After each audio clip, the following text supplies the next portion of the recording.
Good morning dear students. ഇന്ന് നമ്മൾ discuss ചെയ്യാനായിട്ട് പോകുന്നത് winding up of a company എന്ന് പറയുന്ന ചാപ്റ്റർ ആണ്. നമ്മുടെ കോർപ്പറേറ്റ് റെഗുലേഷനിലെ 6th ചാപ്റ്റർ ആയിട്ടാണ് ഇത് വരുന്നത്. ഏറ്റവും ലാസ്റ്റ് ചാപ്റ്റർ കൂടിയാണ്. നമ്മുടെ മൊഡ്യൂൾ 5 വരുന്ന ചാപ്റ്റർ ആണ്. ഈ മൊഡ്യൂൾ 5 സെക്കൻഡ് പാർട്ടാണ് വൈൻഡിങ് അപ്പ് ഓഫ് കമ്പനി എന്ന് പറയുന്നത്. അതായത് നമ്മുടെ ഫസ്റ്റ് പാർട്ട് എന്ന് പറയുന്നത് 5th ചാപ്റ്റർ ആണ്, കമ്പനി മീറ്റിംഗ്സ് ആണ്. അപ്പോൾ ഈ ചാപ്റ്ററിൽ നമുക്ക് ഡിസ്കസ് ചെയ്യാനായിട്ടുള്ളത് ഇതിൽ നമുക്ക് ആദ്യം പറയാനായിട്ടുള്ളത് മീനിങ് ആണ്. വൈൻഡിങ് അപ്പ് എന്ന് പറഞ്ഞിട്ടുണ്ടെങ്കിൽ അതിന്റെ മീനിങ് എന്താണെന്നാണ് പറയുന്നത്. It is a process of realization of asset, payment of liabilities, and distribution of surplus among the members of the company. It is also known as liquidation of a company. അതായത് കമ്പനിക്കുള്ള asset, ആ അസറ്റുകളെ realise ചെയ്തിട്ട് എന്തെങ്കിലും തരത്തിലുള്ള liabilities ആ മെമ്പേഴ്സിന് നമുക്ക് കൊടുക്കാനായിട്ടുണ്ട്, അല്ലെങ്കിൽ surplus കൊടുക്കാനായിട്ടുണ്ട് എന്നുണ്ടെങ്കിൽ അത് ഡിസ്ട്രിബ്യൂട്ട് ചെയ്യാനായിട്ട് അസറ്റ് റിയലൈസ് ചെയ്യുകയും അതിൽ നിന്ന് നമ്മൾ എന്ത് ചെയ്യുന്നു, നമ്മുടെ ലൈബിലിറ്റീസ് കാര്യങ്ങൾ മീറ്റ് ചെയ്യുകയും ചെയ്യുന്നു. ഇതിന് പറയുന്ന വേറൊരു പേരാണ് ലിക്വിഡേഷൻ എന്ന് പറയുന്നത്. ഈ ലിക്വിഡേഷൻ പ്രോസസ്സിന് വേണ്ടിയിട്ട് എന്ത് ചെയ്യാറുണ്ട്, കമ്പനി ഒരാളെ അപ്പോയിന്റ് ചെയ്യാറുണ്ട്. അദ്ദേഹത്തിന് പറയുന്നതാണ് ലിക്വിഡേറ്റർ. ഇവിടെ പറയുന്നുണ്ട്, an administrator called liquidator is appointed and he takes control over the company. കമ്പനിയുടെ മേലെയുള്ള എല്ലാ അധികാരങ്ങളും ഇദ്ദേഹം ഏറ്റെടുക്കുകയും കമ്പനിയുടെ മെമ്പേഴ്സിന് കൊടുക്കാനായിട്ടുള്ള സർപ്ലസും അതുപോലെ തന്നെ എന്തെങ്കിലും തരത്തിലുള്ള ലൈബിലിറ്റീസ് പേ ചെയ്യാനാണെങ്കിൽ അതും എല്ലാം ചെയ്യുന്നത് ആരാണ്? ഈ ലിക്വിഡേറ്റർ എന്ന് പറയുന്ന ഓഫീസറാണ് ചെയ്യുന്നത്. ലിക്വിഡേഷൻ എന്ന് പറയുന്ന പ്രോസസ്സ് ചെയ്യാനായിട്ട് അപ്പോയിന്റ് ചെയ്യപ്പെടുന്ന ആളാണ് എന്തെന്ന് പറയുന്നത്, ലിക്വിഡേറ്റർ എന്ന് പറയുന്നത്. ലാസ്റ്റ് ഇവിടെ ഒരു പോയിന്റ് പറയുന്നുണ്ട്, winding up is the process of putting an end to the life of a company. ഒരു കമ്പനിയുടെ ലൈഫിന് എന്ത് കൊടുക്കാണ്? എൻഡ് കൊടുക്കാണ് അല്ലെ. ഇതിന് ശേഷം കമ്പനി ഉണ്ടാവില്ല, ആ കമ്പനിയുടെ എൻഡ് ആണ് അവിടെ വരുന്നത്. ഇനി നെക്സ്റ്റ് പറയുന്നത് എന്താണ്? Modes of winding up. ഏതൊക്കെ രീതിയിൽ കമ്പനിയെ വൈൻഡ് അപ്പ് ചെയ്യാനായിട്ട് സാധിക്കും, അല്ലെങ്കിൽ ലിക്വിഡേറ്റ് ചെയ്യാനായിട്ട് സാധിക്കും. അപ്പൊ വൈൻഡ് അപ്പ് എന്ന് പറഞ്ഞാലും ലിക്വിഡേഷൻ എന്ന് പറഞ്ഞാലും സെയിം മീനിങ് ആണ്. രണ്ട് രീതിയിൽ ചോദിച്ചാലും ഇത് തന്നെയാണ് നിങ്ങൾ എഴുതേണ്ടത്. ഇനി ഏതൊക്കെ രീതിയിലാണ് നമ്മുടെ വൈൻഡിങ് അപ്പ് ഉണ്ടാവുക? Winding up by the tribunal and voluntary winding up. Winding up by tribunal എന്ന് പറയുന്ന സമയത്ത് അത് ചില സിറ്റുവേഷൻസിലാണ് നമ്മൾ എന്ത് ചെയ്യേണ്ടതായിട്ട് വരിക. ഈ സിറ്റുവേഷൻസ് വരുന്ന സാഹചര്യത്തിലാണ് നമ്മൾ വൈൻഡിങ് അപ്പ് ചെയ്യേണ്ടതായിട്ട് വരുന്നത്. Tribunal and voluntary winding up ആണെന്നുണ്ടെങ്കിൽ വീണ്ടും രണ്ട് ക്ലാസിഫിക്കേഷൻസ് ആണുള്ളത്. മെമ്പേഴ്സ് വോളണ്ടറി വൈൻഡിങ് അപ്പും ക്രെഡിറ്റേഴ്സ് വോളണ്ടറി വൈൻഡിങ് അപ്പും. അപ്പോൾ വൈൻഡിങ് അപ്പ് ബൈ ട്രിബ്യൂണൽ എന്താണെന്നുള്ളത് നമുക്ക് നോക്കാം. ഇനി നമ്മൾ പറയുന്ന സിറ്റുവേഷൻസ് വരികയാണെന്നുണ്ടെങ്കിലാണ് കമ്പനി വൈൻഡ് അപ്പ് ചെയ്യേണ്ടത് എന്നാണ് പറയാനായിട്ട് പോകുന്നത്. അതിലൊന്നാണ് പറയുന്നത്, in the case of company does not pay debts amount exceeding 1 lakh rupees. അതായത് 1,00,000 കൂടുതലായിട്ടുള്ള ഒരു ഡെപ്റ്റ് എമൗണ്ട് പേ ചെയ്യാനായിട്ട് കമ്പനിക്ക് കഴിയുന്നില്ല എന്നുണ്ടെങ്കിൽ. രണ്ട്, in the case of fails to submit annual returns and financial statement of the last 5 years. അതായത് അവസാനത്തെ 5 വർഷങ്ങൾ ആ ടൈമിൽ അവർക്ക് എന്ത് ചെയ്യാനായിട്ട് സാധിച്ചിട്ടില്ല, ഫിനാൻഷ്യൽ സ്റ്റേറ്റ്മെന്റ്സും അതുപോലെ തന്നെ ആനുവൽ റിട്ടേൺസും സബ്മിറ്റ് ചെയ്യാനായിട്ട് സാധിച്ചിട്ടില്ല എന്നുണ്ടെങ്കിൽ. പിന്നെ പറയുന്നത് എന്താണ്? Formation of company is for any unlawful purpose. എന്തെങ്കിലും അൺലോഫുൾ ആയിട്ടുള്ള കാര്യങ്ങൾക്ക് വേണ്ടിയിട്ടാണ് കമ്പനി ഫോം ചെയ്തിട്ടുള്ളത് എന്നുണ്ടെങ്കിൽ, അല്ല എന്നുണ്ടെങ്കിൽ ഏതെങ്കിലും തരത്തിലുള്ള ഫ്രോഡ് മാനറിലൂടെയാണ്, അല്ലെങ്കിൽ ആ ഒരു വഴിയിലൂടെയാണ് കമ്പനി ഫോം ചെയ്തിട്ടുള്ളത് എന്നുണ്ടെങ്കിൽ, അല്ലാന്നുണ്ടെങ്കിൽ കമ്പനി സിക്ക് ആവുകയാണ് ആൻഡ് അതിനി മുന്നോട്ട് വരാനായിട്ട് സാധിക്കുന്ന ഒരു സാഹചര്യത്തിലല്ല, നമുക്ക് പ്രോഫിറ്റ് കാര്യങ്ങളൊന്നും ഉണ്ടാക്കി മുന്നോട്ട് വരാനായിട്ട് സാധിക്കില്ല, അത്രയും പ്രോഫിറ്റ് ഇല്ലാത്തൊരു സാഹചര്യത്തിലാണ് കമ്പനി പോയിക്കൊണ്ടിരിക്കുന്നത് എന്നുണ്ടെങ്കിൽ ആ സാഹചര്യങ്ങളിലും നമുക്ക് കമ്പനി വൈൻഡിങ് അപ്പ് ചെയ്യേണ്ടതായിട്ട് വരും. ഈ പറഞ്ഞ കേസുകളിലാണ് കമ്പനി വൈൻഡ് അപ്പ് ചെയ്യേണ്ടതായിട്ട് വരുന്നത്. ഇനി രണ്ടാമത്തെ രീതി എന്ന് പറയുന്നത് എന്താണ്? വോളണ്ടറി വൈൻഡിങ് അപ്പ് ആണ് അല്ലെ. ഈ വോളണ്ടറി വൈൻഡിങ് അപ്പില് മെമ്പേഴ്സ് വോളണ്ടറി വൈൻഡിങ് അപ്പും ക്രെഡിറ്റേഴ്സ് വോളണ്ടറി വൈൻഡിങ് അപ്പും ഉണ്ട്. അതിൽ മെമ്പേഴ്സ് വോളണ്ടറി വൈൻഡിങ് അപ്പ് എന്ന് പറഞ്ഞിട്ടുണ്ടെന്നുണ്ടെങ്കിൽ it means winding up of the company by the members without interference by the tribunal. അതായത് ട്രിബ്യൂണൽ ഇടപെടാതെ ഉള്ള വൈൻഡിങ് അപ്പ് ആണെന്നുണ്ടെങ്കിൽ അതിനെയാണ് നമ്മൾ മെമ്പേഴ്സ് വോളണ്ടറി വൈൻഡിങ് അപ്പ് എന്ന് പറയുന്നത്. നെക്സ്റ്റ് പറയുന്നത് ക്രെഡിറ്റേഴ്സ് വോളണ്ടറി വൈൻഡിങ് അപ്പ് ആണ്. A creditor's voluntary winding up is the winding up of a company by a special resolution of the shareholders under the scrutiny of company creditors, അതായത് creditors winding up എന്ന് പറഞ്ഞിട്ടുണ്ടെങ്കിൽ company share holders ഒരു special resolution പാസ്സാക്കി അതിലൂടെ നടത്തുന്നതാണെന്ന് പറയുന്നത് creditors winding up എന്ന് പറയുന്നത്. And ഈ ഒരു വൈൻഡിംഗ് അപ്പിന്റെ സമയത്ത് കമ്പനിയുടെ ക്രെഡിറ്റേഴ്സിന്റെ ഒരു മേൽനോട്ടം ആ ഒരു വൈൻഡിംഗ് അപ്പിൽ ഉണ്ടായിരിക്കും. This occurs when the company is insolvent, അതായത് കമ്പനി എപ്പോഴാണോ ഇൻസോൾവെന്റ് ആവുന്നത് ആ സമയത്താണ് ഈ ഒരു വൈൻഡിംഗ് അപ്പ് നടക്കുന്നത്. If the director of the company are unable to provide a declaration of solvency, the company can proceed with the creditors winding up. അതായത് കമ്പനിയിലെ ഡയറക്ടേഴ്സ് ഇൻസോൾവൻസി അല്ലെങ്കിൽ അവരുടെ സോൾവൻസി ഡിക്ലറേഷൻ നടത്തുന്നില്ല എന്നുണ്ടെങ്കിൽ ആ ഒരു സിറ്റുവേഷനിൽ ക്രെഡിറ്റേഴ്സ് വൈൻഡിംഗ് അപ്പ് നമുക്ക് നടത്താനായിട്ട് സാധിക്കും, അല്ലെങ്കിൽ ആ സിറ്റുവേഷനിലാണ് നമ്മൾ ക്രെഡിറ്റേഴ്സ് വൈൻഡിംഗ് അപ്പ് നടത്തുന്നത്. നെക്സ്റ്റ് പറയുന്നത് ഇതിന്റെ ചില കണ്ടീഷൻസ് ആണ് പറയുന്നത്. Conditions of voluntary winding up 3 conditions ആണ് പറയുന്നത്. ആദ്യം ഡിക്ലറേഷൻ ഓഫ് സോൾവൻസി ഡിക്ലെയർ ചെയ്യണം എന്നുള്ളതാണ്. എങ്കിൽ മാത്രമേ നമുക്ക് എന്ത് ചെയ്യാൻ പറ്റുള്ളൂ, വൈൻഡിംഗ് അപ്പ് നടത്താനായിട്ട് സാധിക്കുള്ളൂ. ഈ voluntary winding up take place only when the company is solvent, അതായത് കമ്പനി സോൾവെന്റ് ആയാൽ മാത്രമാണ് എന്ത് ചെയ്യാനായിട്ട് പറ്റുന്നത്, നമുക്ക് ഈ ഒരു വൈൻഡിംഗ് അപ്പ് നടത്താനായിട്ട് സാധിക്കുന്നത്. Declaration must be made by the directors of the board, കമ്പനിയിലെ ബോർഡ് ഓഫ് ഡയറക്ടേഴ്സ് എന്ത് ചെയ്തിട്ടുണ്ടായിരിക്കണം, അതിന്റെ ഡിക്ലറേഷൻ ചെയ്തിട്ടുണ്ടായിരിക്കണം. ഷെയർ ഹോൾഡേഴ്സ് റെസൊല്യൂഷൻ ആണ് പറയുന്നത്. Shareholders must meet and pass ordinary resolution or special resolution. അതായത് ഈ വൈൻഡിംഗ് അപ്പ് നടത്തണം എന്നുണ്ടെങ്കിൽ കമ്പനിയിലെ ഷെയർ ഹോൾഡേഴ്സ് എന്ത് ചെയ്തിട്ടുണ്ടായിരിക്കണം, ഒരു ഓർഡിനറി റെസൊല്യൂഷനോ അല്ല എന്നുണ്ടെങ്കിൽ സ്പെഷ്യൽ റെസൊല്യൂഷനോ പാസ് ചെയ്തിട്ടുണ്ടായിരിക്കണം. മീറ്റിംഗ് ഓഫ് ക്രെഡിറ്റേഴ്സ്, ഈ ഒരു വൈൻഡിംഗ് അപ്പ് റിലേറ്റഡ് ആയിട്ട് ക്രെഡിറ്റേഴ്സിന്റെ ഒരു മീറ്റിംഗും കണ്ടക്ട് ചെയ്യണം എന്നാണ് പറയുന്നത്. Next provisions applicable to voluntary winding up ആണ്. ഇത് പോയിന്റ്സ് മാത്രം ഒന്ന് ഓർത്ത് വെക്കാം. അതായത് ഫസ്റ്റ് പറയുന്നത് commencement of voluntary winding up, stopping the business, appointment of company liquidator, powers to remove and fill vacancy of company liquidator, notice of appointment of liquidator, powers and duties of companies liquidator in voluntary winding up, appointment of companies liquidated to submit report on progress of winding up, final meeting and dissolution of company. ഇതൊക്കെയാണ് എന്തെന്ന് പറയുന്നത്, നമ്മുടെ provisions എന്ന് പറയുന്നത്.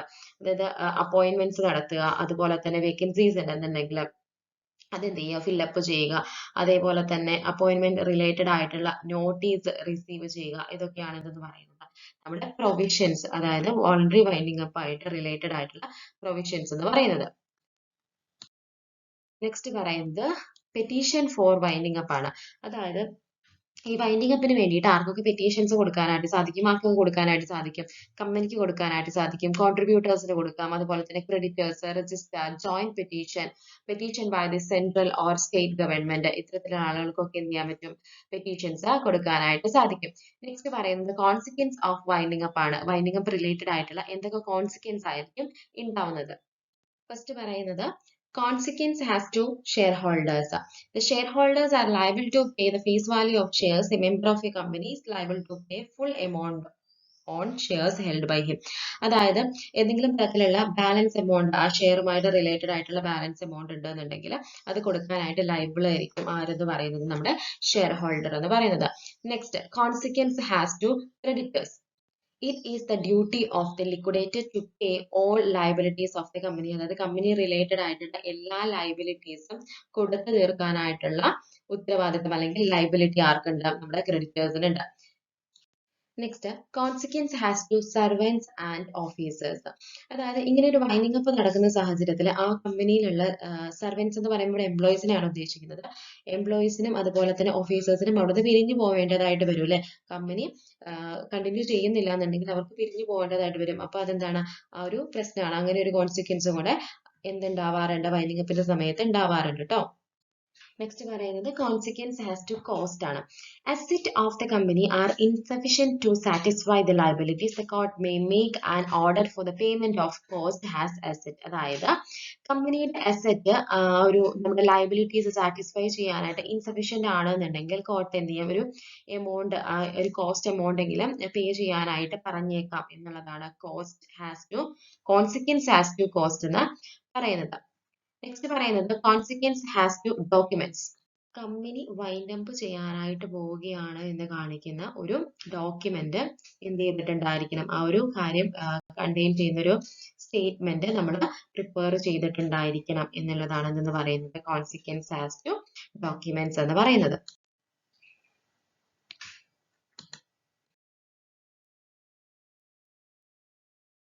നമ്മൾ introduction പാർട്ടിൽ തന്നെ പറഞ്ഞിട്ടുണ്ടായിരുന്നു ആരാണ് ഒരു ലിക്വിഡേറ്റർ എന്ന് പറയുന്നത്. അതാണ് ഇവിടെ പറയുന്നത്. Liquidator, a liquidator is an officer who is specially appointed to winding up the affairs of a company. അതായത് ഒരു കമ്പനി വൈൻഡ് അപ്പ് ചെയ്യാനായിട്ട് അപ്പോയിന്റ് ചെയ്യപ്പെട്ടിട്ടുള്ള ആൾ ആരാണ്, അദ്ദേഹത്തിനാണ് നമ്മൾ എന്ന് പറയുന്നത് ലിക്വിഡേറ്റർ എന്ന് പറയുന്നത്. ആൻഡ് ഈ ലിക്വിഡേറ്റർക്ക് ചില പവേഴ്സും അതുപോലെ തന്നെ ഡ്യൂട്ടീസും ഉണ്ട്. അതെന്തൊക്കെയാണെന്നാണ് പറയുന്നത്. Powers and duties of company liquidator to verify the claims of all the creditors and consolidate them. അതായത് ഓരോ ക്രെഡിറ്റേഴ്സിന് എന്തൊക്കെ കൊടുക്കാനായിട്ടുണ്ട്, അവരുടെ ലയബിലിറ്റീസ് എന്താണ്, അവർക്ക് എന്തൊക്കെ പേ ചെയ്യാനായിട്ടുണ്ട്, അതെല്ലാം എന്ത് ചെയ്യുന്നു, വെരിഫൈ ചെയ്ത് കൺസോളിഡേറ്റ് ചെയ്യുന്നു. അതുപോലെ തന്നെ to take into his custody all the asset properties etcetera, എല്ലാ പ്രോപ്പർട്ടീസും അതായത് കമ്പനിയുടെ എല്ലാ പ്രോപ്പർട്ടീസും അസറ്റുകളും അദ്ദേഹത്തിന്റെ കസ്റ്റഡിയിൽ വെച്ചതിന് ശേഷമാണ് കൊടുക്കാനുള്ളവർക്ക്, അതായത് ലയബിലിറ്റീസ് ഉള്ളവർക്ക് പേയ്മെന്റ് നടത്തുകയും സർപ്ലസ് ഉള്ളവർക്ക് ഡിസ്ട്രിബ്യൂഷൻ നടത്തുകയും ചെയ്യുന്നത്.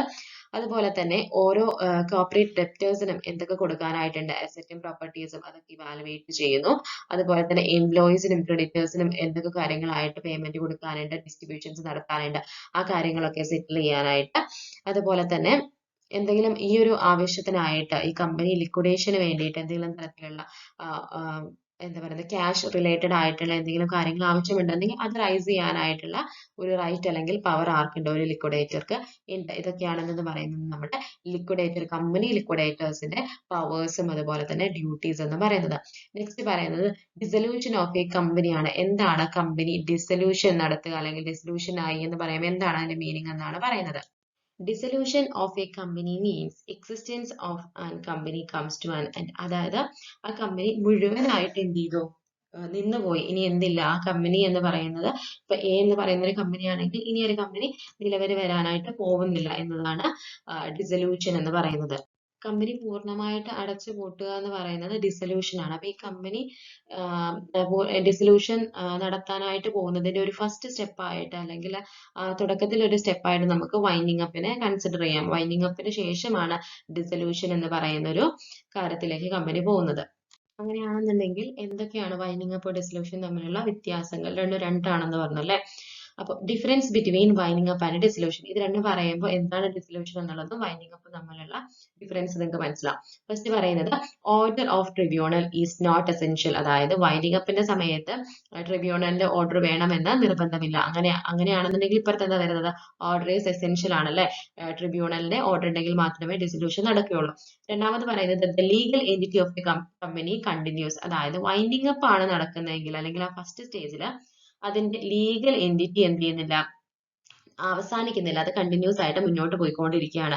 നേരെ മറിച്ച് ഡിസൊല്യൂഷൻ ആണെങ്കിലോ അത് legal entity status comes to end. അതായത് ലീഗലി എന്തില്ല, ഇനി ഒരു കമ്പനി ഉണ്ടാവില്ല എന്നുള്ളതാണ്. പൂർണ്ണമായിട്ടും അവിടെ കമ്പനി അവസാനിച്ചു.